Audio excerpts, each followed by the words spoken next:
and Randy Moss, without even really being able to run as he shoots the moon to the pass, pumps to the left, 8 seconds left. He gets away from the pressure, fires to the end zone.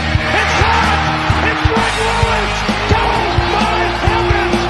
Greg Lewis's first catch has given the Minnesota. Ball's out, picked up by the Vikings. Joseph getting ready to throw Flores. Kirby Joseph, no flags, touchdown Minnesota.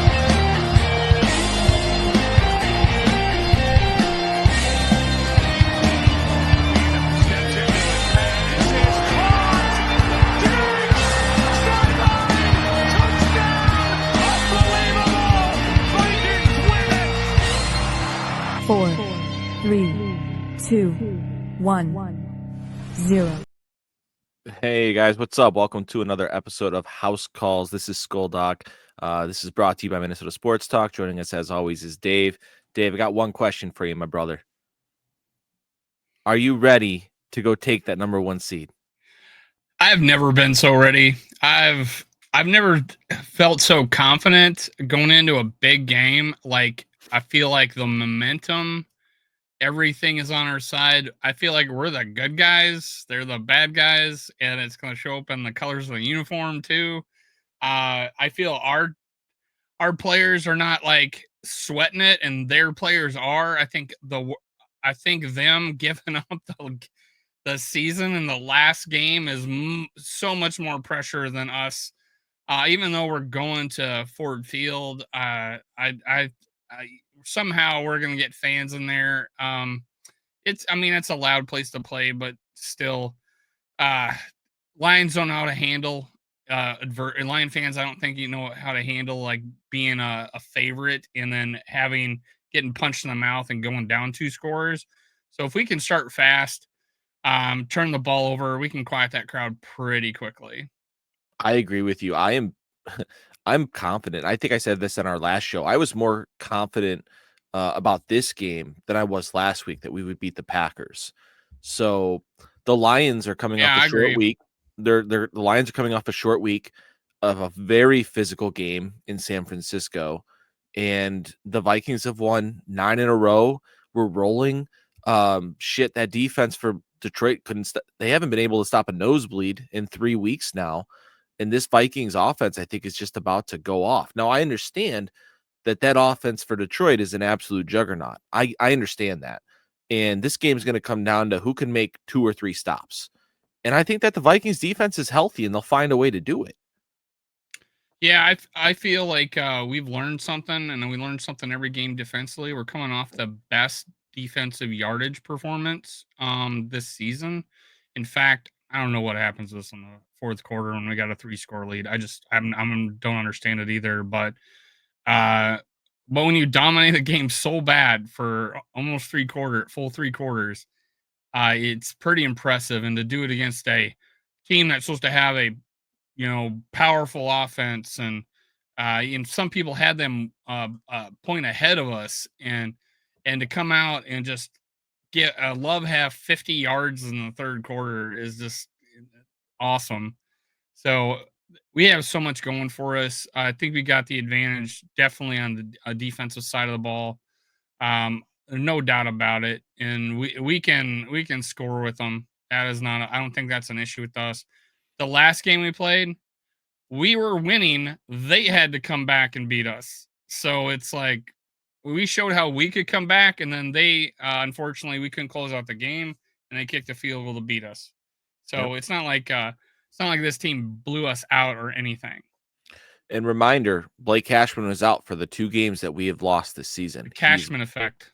He is back this week with Ivan Pace. Our defense is at full strength, ready to go. Redmond didn't play that game. Yep, Redmond has showed up and been a huge part of the run defense.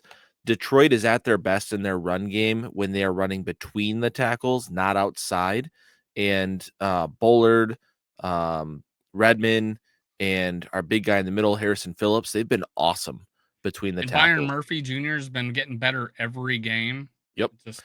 I think that Brian Flores is really, like, he knows now after playing Ben Johnson earlier, this season, he knows what he can get away with and what he probably can't get away with. Like that look where he mugged the A gaps, and then they brought Tim Patrick over to help with the blocking scheme, and they got Amon-Ra St. Brown for a touchdown right in the seam over the top of us. I don't think we're going to see that this week. I think that Brian Flores is going to keep an umbrella over that offense, and we're going to try to limit the deep stuff. And with Cashman back, I do think we're going to slow down their running game. So it's going to be about, can this defense force some turnovers, force Goff into some mistakes? And I think that we can. And the way we played the last game, where we came at him, blitzed him the first half, and he was just eating our shit up. It's like, why are you doing this? This is not what we've been doing. And we've been, winning. And that was our first loss. So it's like, the second half he changed, and he was bringing occasional pressure off the side and got to Goff in the second half. Now, but yeah, I run blitzing early and going into a zone on the passing downs. It works against this team, and they need to do that. And yeah, and I feel like with a Redmond in there, the occasional blitz off the edge, I like that a little bit better. And and the fact that Cashman can get deep or get wide or just go sideline to sideline is a big difference from the last time we played them. 100%. Changing. I'm hoping Will the Thrill is on point now, man. He's missed some kicks lately. We're going to need him. He's going to be big in this game. So yeah, when we talk about, I just saw one of my former co-hosts say he cursed, and I'm like, I'm looking at his kicks; they're straight on. He's just aiming. Yeah, He's just aiming in the wrong spot. So it's not like he's shanking anything no, or mishitting. just a little pull. Yeah, it's going straight and true. It's just bouncing off a post, and it's not like he's shanking or really missing or kicking it low. It's not. He's not.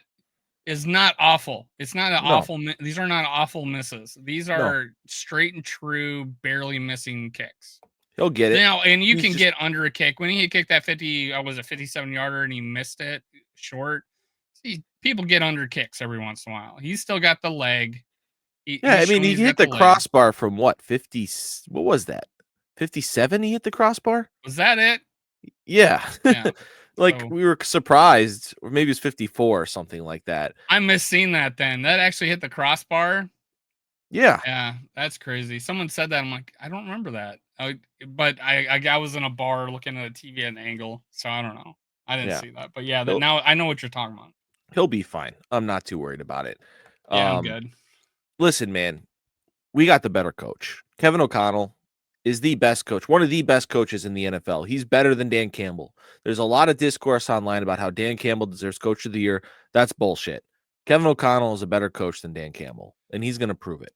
I do feel like it comes down to who wins this game, who's going to get it. And honestly, it seems like every time someone gets Coach of the Year, they get fired within 2 years. But I don't think that's the case with Kevin O'Connell. I agree with you. He's the better coach. I think Dan Campbell's the manager of the team. He's the Marvin Lewis, lost his coordinators. Team went to, mediocre after that or worse. And he gets fired after a couple of seasons. Dan Campbell's the manager of this team. I think he's I think there's a lot to it. I think he's a good head coach. I just don't think he's the brains behind the whole deal, is my opinion.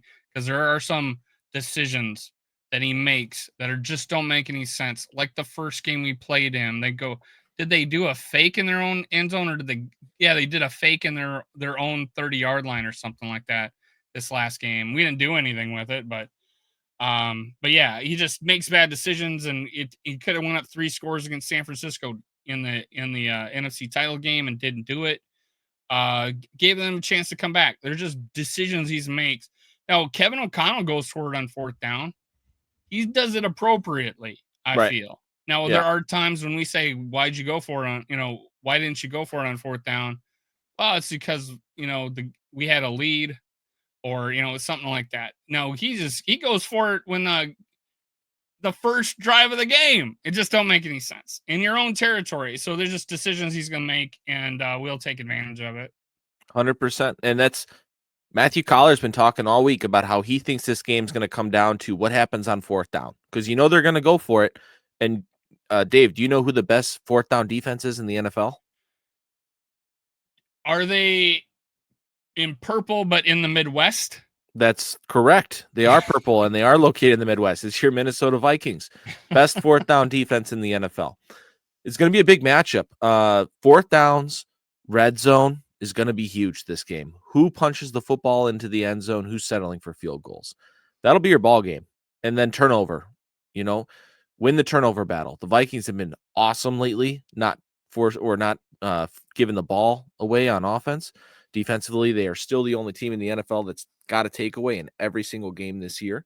I wonder if that's be a record if we do that. If we're the only team that's ever done that. It's a good question. I mean, there have been some 12-game seasons, though.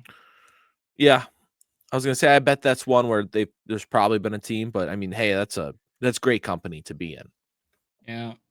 Now, I mean, that has a lot to do with who we are as a defense. We've had the under 300-yard games given up, and then we had the 400 with 3 turnovers. It's like that's our defense. It's like how we play different to each team, and that was indicative of the way Flores in his first interview as a coach, like who we playing. He's got it. He's interviewing for head coaching jobs right now. There's talk about the Bears being on the list of the Bears. That'd be probably not a great decision because they need an offensive coach to, and his history with quarterbacks.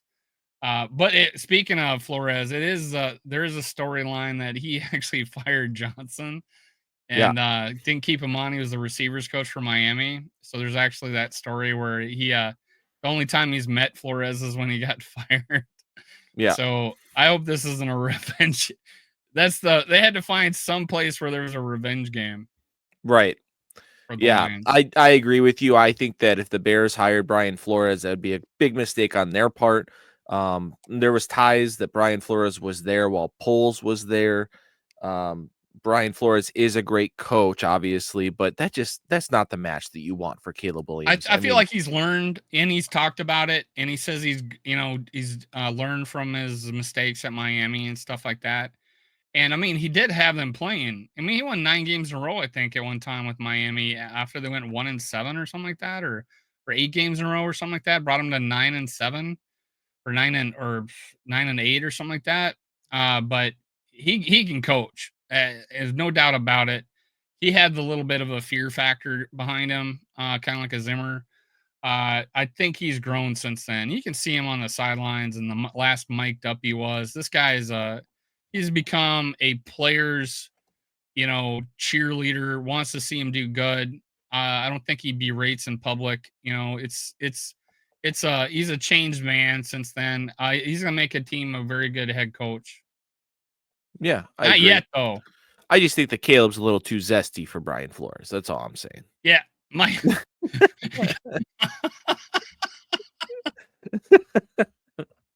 Something plus. Yeah. All right. So, yeah, that was my worry coming out, and I was on a very short list, it seemed, of guys that were like worried. Like, he had the red flags out of all the quarterbacks, all 6. I was like, Caleb's got the red flags because I felt like he has other things going on that he finds more important than football, potentially. I haven't seen it quite yet. I haven't seen him while he's gone on GQ or whatever, but he hasn't gone to a fashion show in Milan, like our Justin Jefferson. I don't know if it was Milan, but there was JJ Redick, I think, or something like that. It was the pass rusher, wasn't it, from the Eagles or something, or the Jets guy who ended up doing that? Well, I know Justin Jefferson went in a fashion show with his former coach from college. Remember he had what's his with Cincinnati? What's the coach? Cincinnati. The quarterback of Cincinnati. Joe Burrow? Joe Burrow. He had that heart-shaped open back on his suit. Don't you need to look that up. It's ridiculous. So it's Justin Jefferson and Joe Burrow, and Joe Burrow's got an open heart back with fluffy, whatever, furry stuff around it. in his back of his suit. So it's his bare skin with a heart That's in a weird, dude. fashion show in some European country. And it was Justin Jefferson and Joe Burrow. And I was so happy Justin Jefferson didn't wear that. Wow. And then he went But blonde, right? So it's like kind of hilarious. let's talk about the offense, Vikings offense against the Lions defense. I mean, are you really concerned about anything with their defense? Because for me, the only thing I'm concerned about is interceptions. They're an opportunity. Well, really, Kirby Joseph, the guy that we all hate, he's damn good. He's a great center fielder. He'll read your eyes. He'll jump balls. So you got to watch out for him. Is there anybody else that you're really worried about? I think Terrion Arnold is going to grab you and he's going to give you some pass interference yards. Carlton Davis is out, so I think that our wide receivers are going to run free. They don't really have a pass rush right now. Zadarius Smith has been MIA and not really offering too much pressure. So do they do a whole heck of a lot for you defensively? Like Brian Branch has had a good season, right? Brian Branch is great. Love Brian Branch. You should probably throw the ball away from Brian Branch, away from Kirby Joseph. Jack There's Campbell plenty of was a other guys. rookie Jack Campbell's linebacker. good in the run. I think you can get him in the pass. Yeah. Anzalone might come back. He's a tough, hard-nosed linebacker. He's going to be good in the run as well. I still think you can throw all over the yard on these guys. Yeah, that's and I think it's indicative of our over under how we feel about this game. I just think it's gonna be some open windows. I don't think they and who said that? I don't know. It was for the Lions. I'm like we match up and we cover guys. Let's Whatever. Terrion Arnold. You can't cover this, and you Yeah. haven't ever. You haven't ever covered these guys. We're gonna look good and look for a TJ Hawkinson big game. That's my hot take. This is he hasn't beat the Lions since the trade, and Lions talk shit about that. The Lions talking about wouldn't this be funny if and then the last game we played, I saw some guys saying wouldn't it be funny or Kirby would do the funniest thing, and they're referring to take TJ out again. So guy, this is and TJ Hawkinson absolutely has shown no ill will at all. So he's been the bigger man when it comes to this topic. He blames the NFL and the fact that they penalize high hits and not low hits. Like they encourage people to hit low with the rules. I get that. But when you look at the way Kirby tackles, his head is down and he's aiming straight for the knees. Plenty to see there. It's on tape. And now they hate Stafford because they think Stafford gave him a bad name for when they played him. And he said it's on tape. You're a dirty player. And now Lions fans hate Stafford about that. I mean, just admit to it. Just admit to it. I mean, look, Mike LaFleur came out the other day after the Monday after our game and referenced Kirby Joseph, mentioning that there was a safety in the division who, dives at knees, things like that. He's got a reputation. He brought that on himself, right? And with it this shows play. up that the fact that he didn't make the Pro Bowl. He should have made the Pro Bowl, right? That's where I was going with that. Is he is an all-pro player this year, a chance at defensive player of the year. He's having a phenomenal season. He's leading the NFL in interceptions, and his peers, coaches and players, snuffed him from the Pro Bowl. What does that tell you? It tells you that they don't like the guy. They're not going to vote for you. That goes a long ways, man. That's respect. That's respect in your own league. That's the brothers you're playing against and you're playing for, and they don't want you. They don't like you. That's a big deal. Yeah, it says a lot. Says a lot. So, Kirby Joseph, you got some stuff to clean up. You're a hell of a player, but you got some stuff to clean up, man, if you want to fix your reputation. And maybe you don't. Maybe he doesn't give a shit about his reputation. It doesn't seem like it. And if that's the way that he wants to go about it, that's fine. But don't cry when you don't make any Pro Bowls because your league mates don't respect you. He said he doesn't care about the Pro Bowl because he's going to the Super. We're more worried about going to the Super Bowl. So. Oh yeah, it's a bookmark. Don't worry, that's a bookmark. That'll come out. That'll come out at an appropriate time. As soon as those fuckers lose. So how does it work out? Like if team gets the 1 seed, the other team gets the 5 seed, would they meet in the second round?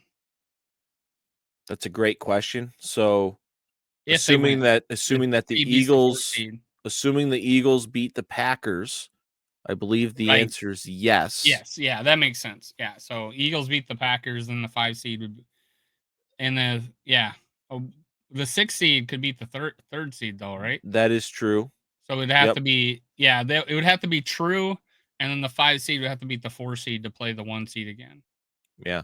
To be honest with you, that's a little ahead of me. I haven't really looked at those scenarios yet, although we pretty much know how it's going to shake down because we know now that the Rams are resting their starters and they're basically giving that game to Seattle, which is going to drop the Rams from the 3 seed to the 4 seed. Okay. So what that means is whoever loses this game has a date with the Rams in LA. And that's not a great scenario, to be honest with you. I'm not a big fan of like hoping you don't have to play this team or that team in the playoffs because it's the playoffs. You go beat who you got to play. But at the same time, if we're talking about having a chance at a first round bye, home field advantage throughout the playoffs, if we win this game, or going out to play a Rams team who has just rested their starters, you're traveling to the West Coast and you're playing a fresh Rams team, that's tough. Yeah. However, they haven't offensively been juggernauts as of late, but yeah, I get what you're saying there. It's just not ideal. I'd really like to win this football game. Oh yeah, it's I need to put another division title up, or get a new flag, add 2024 to this. Yeah, man. I'll put it in like a sticker. Transitioning then, talking about Vikings defense against Detroit offense, like we talked about this, they're going to score. You cannot stop them for 4 quarters. They are damn good. They're a juggernaut. But can you stop them a few times here and there? Can you limit them to 28 points? Like, right? They had only 10 drives this last game. It was like 10-9. So a lot of long drives, right? Consuming the clock. Anything less than like 11 or 12 just seems like there had to be on pretty long drives, and especially when the score is 40-34. So it makes it. Yeah, there's been a lot of long drives, and it seems like scoring on every down. Purdy threw 2 picks, and that's probably, and then they missed a couple field goals, right? So that the game is in San Francisco's hands to win, and yeah. And Kittle, I mean, he had 112 yards, and TJ Hawkinson is just as good as Kittle. And Parasol, 141 yards. Yeah. Justin Jefferson is definitely a better player than that. We got more weapons than these guys. I do like one of the things we talked. I think we talked earlier, and I mentioned that losing Montgomery actually is probably a little better situation because Gibbs is the better back, and they will have to rely on him more. But so not letting him get loose is a big priority for me. Oh, absolutely. That's priority number 1. The Lions are dangerous when they got their run game going and they can run the ball on first down for 5 yards a pop, and then their entire playbook is open. They like to run the football on 3rd and 5, and they'll get that first down. Like you never know when they're going to run the football. So stopping Gibbs, limiting their ground game that's number 1. That's imperative for the Vikings to be successful on defense. Getting them into a 3rd and long where we can get a little bit more pressure on Goff and make him hold the football, make him throw the ball to us a couple times. That's going to be crucial. So I agree with you that Gibbs is the better back, but forcing him into a full-time role, which he's been now for a few weeks, that might be adding up. And also, he just got his ass kicked against the Niners. Did you see that pass block that he threw? Actually, no. So I was listening on the radio. They kept him in the pass block. I think it was the 3rd quarter, maybe the beginning of the 4th quarter. And he stepped up and he hit the guy. It was a safety. He stopped from hitting Goff, but he got a laceration on his cheek. He got hit so damn hard.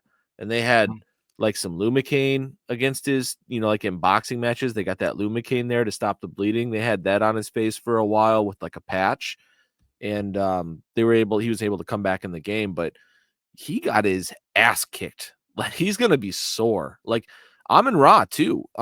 St. Brown went down hard on the sideline and came down on his knee pretty hard. He probably had a little bit of a bone bruise, if I had to guess.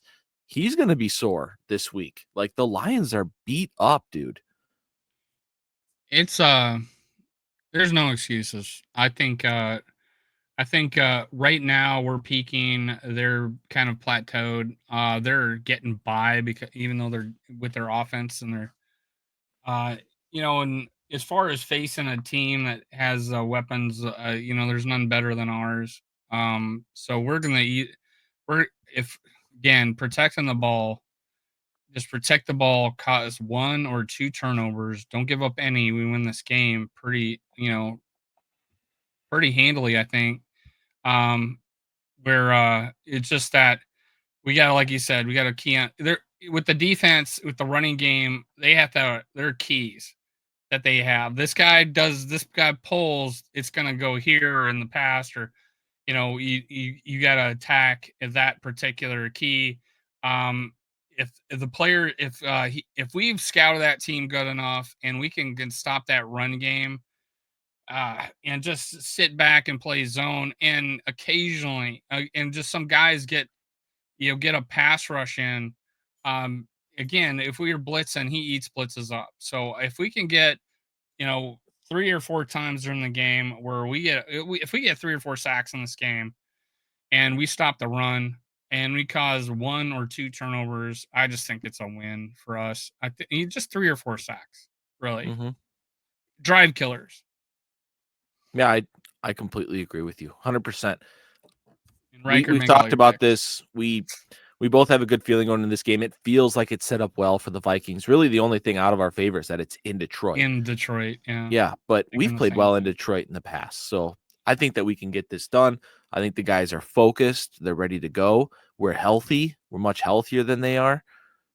Bring it on, man. It's about to be a hell of a football game.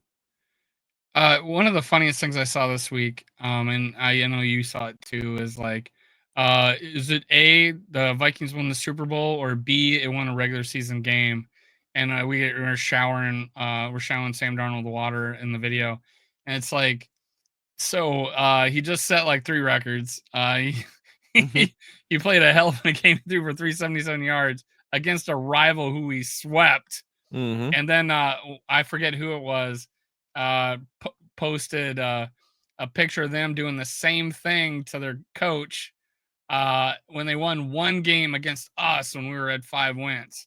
And they were like, "Oh, is this a Lions win the Super Bowl, or is this winning their only game of the season?" Yeah, I think they were like 0-9 and they beat the Vikings. That was the that I think it was was when 1-7-1 or something was like that that. when that was when Cam Dantzler he had too much depth and he like let somebody catch it on the end zone for the touchdown. Remember that game? It They does scored sound late. familiar. But anyways, that was just the funniest comeback. Yeah. Oh, and then the meme with Daly and Tiger Woods. We're just messing around with Sam Darnold. Yeah, Is just dicking Lions around best. with Sam They flipped it Darnold. around, and I'm like, dude, we won 15 games before. This isn't our best season. Yeah, seriously. They don't know how to act. Lions fans do not know. Well, I shouldn't say all Lions fans. There's definitely there's some some very good cool there's Lions fans out there. But you know the Micro loud Mike's a ones. good dude. There's some loud ones right now on Twitter, and they're excited. I get it. They're excited for the first time in a long time. They are the team on top. And you know what? If I was them, I'd be frustrated too, because it's not the Packers who are up there with you, who you thought you'd be contending with. It's not even the Bears who are up there contending with you, who you thought would be better this year. It's the fucking Minnesota Vikings led by Sam Darnold, the guy that you shit on all offseason, and you pointed and you laughed at the Vikings for signing this summer. And you said, have fun winning 4 games, have fun with the top overall pick this year.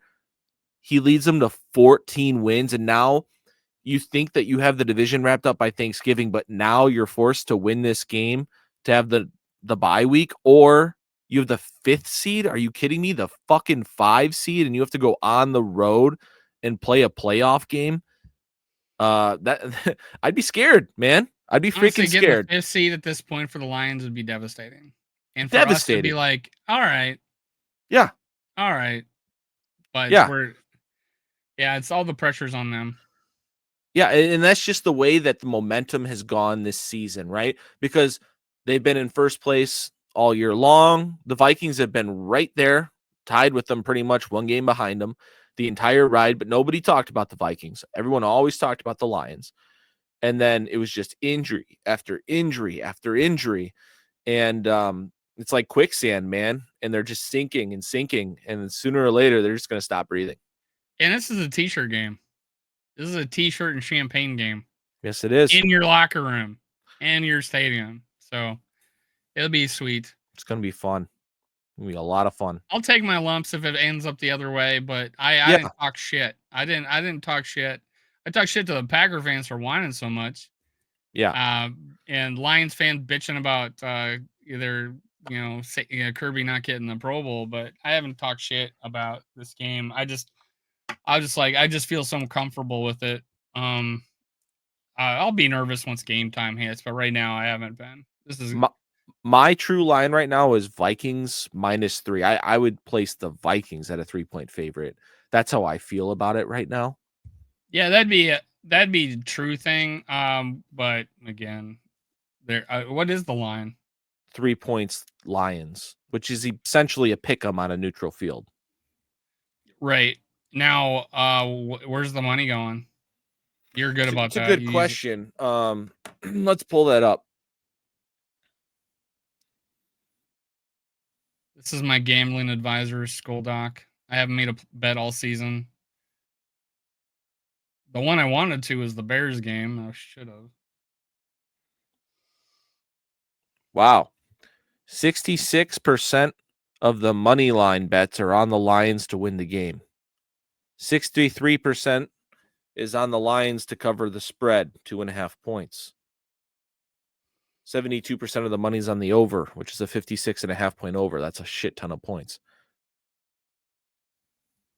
So, public likes the Lions. But it's not like lopsided. It just everybody bets the pretty favorite. lopsided. Yeah. Not I don't know. overly lopsided. Vikings have kicked ass. A lot of losers there, though. Majority are losers. And especially since it ended up in a 1 or 2 point victory last time. 2 points, I think. Yeah. I think we covered. Yep. Well, should we do our pick 'em? I'll do it. All right. So we both have complete faith in our passing game where I think we're both pretty immediately overs in this. Justin Jefferson eats these guys alive and then goes for seconds. How do you feel about Justin? He averages like 180 yards against this team. He's going to eat them. He loves to play in Detroit. What did he have? I mean, he literally got like 400 yards against them last year, almost, if not. Yeah, he's going to have over 100 receiving yards, probably somewhere like 130 yards. And he's also going to have like 50 PI yards. All right, we got Jordan Addison at 62.5. We just feel like it's more, we're just going to eat passing the game. Jordan Addison, geez, that Deacon swirl to the end zone he had again was just amazing. Mm-hmm. He's just so good at running routes, and they're just Kirk and him had a thing going. Sam and him have a thing going now too. Ever since that free three started happening, ever since then they've been on target together. And he could have had another one. It just jump ball in the end zone. He could have had a huge play there too. He goes to Addison. He's not afraid to go to Addison, and he's on number one on half the teams in this league. Yep. What do you think? Agree, 100%. Yeah. He catches everything. I saw a tweet that there's only like 5 receivers in the NFL who have less than a 5% drop rate and over 60% contested catch rate. Justin Jefferson and Addison are both on that list. And Thielen's on it. This is crazy. And then I'm on St. Brown and then one other player. I saw. Yep. That. Puka, maybe. Might have been Nakua. I forget who it was. It's pretty amazing. We got 2 of them. Now, keep in mind, Skoldock is 1 ahead of me. I thought I'd get him with this one, but we both went under. I went under because He cost me fantasy. I just need to have 4 more yards, and he sat the fourth quarter. I needed one more catch from him, and I would win my fantasy league. So I'm relegating him to under this week because, and I get more so that it's coming off a game where he got banged up a little bit. Is the only reason I'm doing. I think you have a different take on it.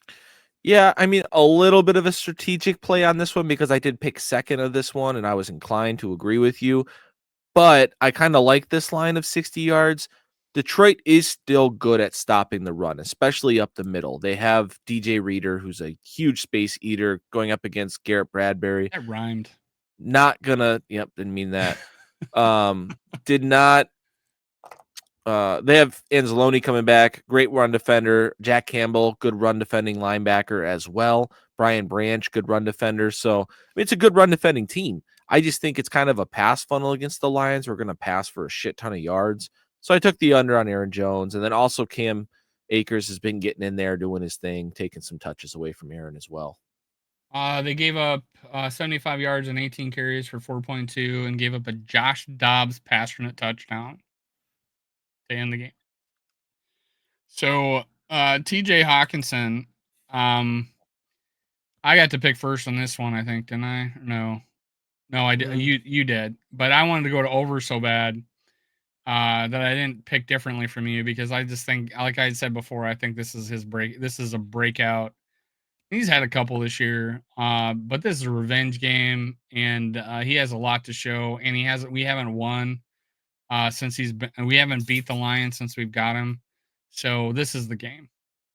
I have a hot take here.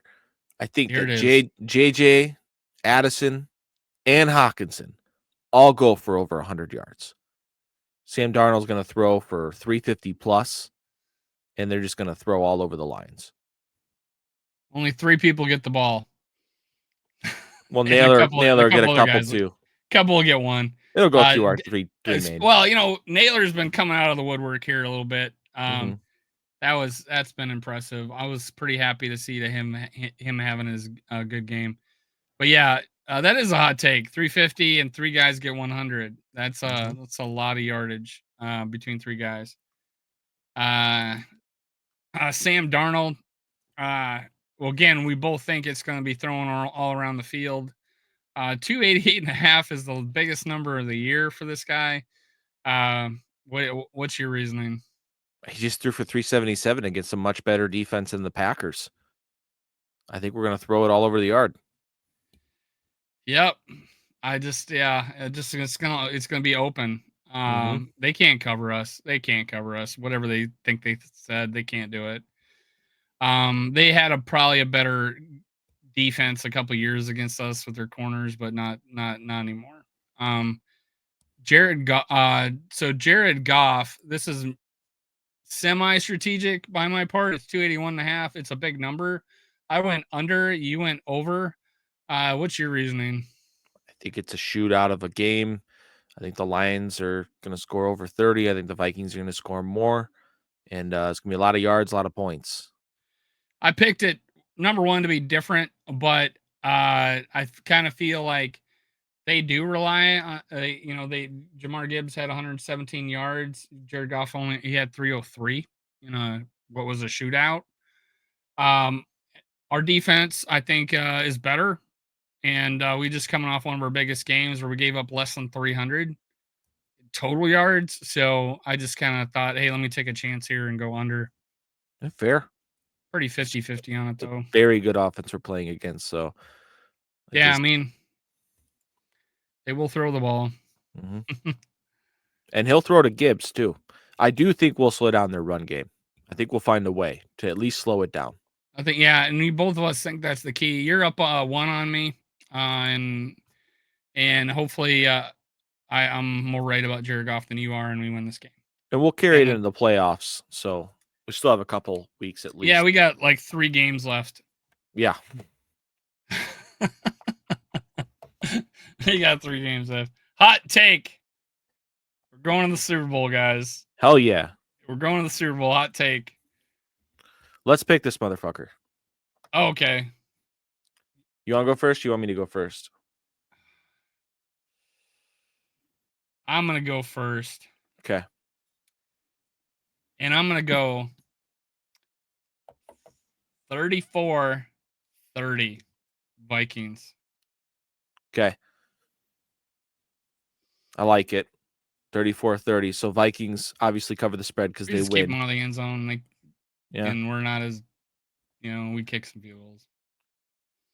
I'm going to say that the Vikings drop a 40 burger in Detroit. 40 burger. They're going to score 42 to the Lions 38. 38-42 Vikings. An absolute shootout. I have much more faith in Brian Flores than Skoldock, as you can tell. Yeah, it feels high. Let's That clip feels that. feels really high. I don't like that. You want to retake? No, Yeah. I mean I don't see anything wrong with what you're saying. That's I mean, a lot of points. That's that a is lot of points. Yeah, and you think it's a shootout, and they did score 40 this last game.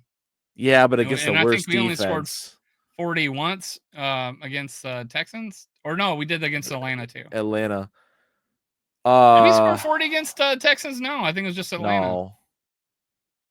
I'm going to stick with my 42 though, but just call it a 30. 42-30 Vikings. Oh, it's a blowout. It's a blowout. 2 scores. And that was a late score. That got him to 30. All right.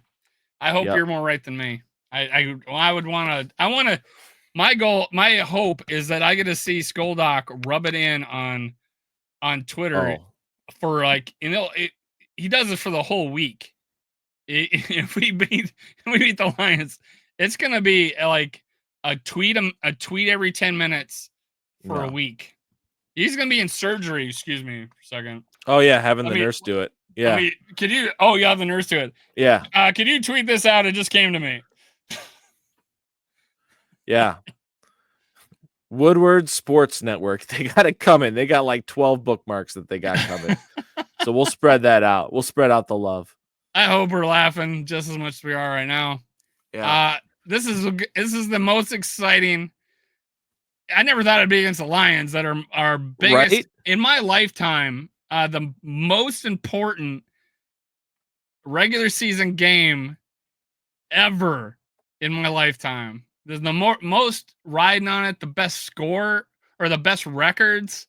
Mm-hmm. We came back and got the lead. We're coming off is it 9 or 10 game winning streak? 9 games. 9 game winning streak.